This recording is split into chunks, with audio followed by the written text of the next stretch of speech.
وَإِن كُنتُم فِي رَيْبٍ، یہ ہو گیا تھا، اسٹارٹ کر دیے کیا؟ بسم اللہ الرحمن الرحیم، الحمد للہ رب العالمین، والصلاة والسلام علی سید الانبیاء والمرسلین وعلی آلہ وصحبہ اجمعین۔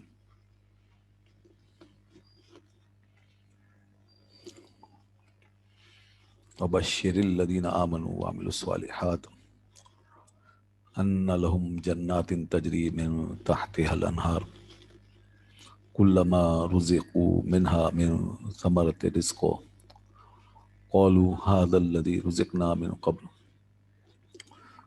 وأتوا به متشابها ولهم فيها أزواج مطهرة وهم فيها خالدون۔ صدق الله العلي العظيم وبلغنا رسوله النبي الكريم ونحن على ذلك لمن الشاهدين والشاكرين والحمد لله رب العالمين۔ درود پاک پڑھنے، اللهم صل على سيدنا ومولانا محمد وعلى آل سيدنا ومولانا محمد وبارك وسلم وصل عليه صلاة والسلام علیکہ یا سیدی یا رسول اللہ وعلی آلک و اصحابک یا حبیب اللہ۔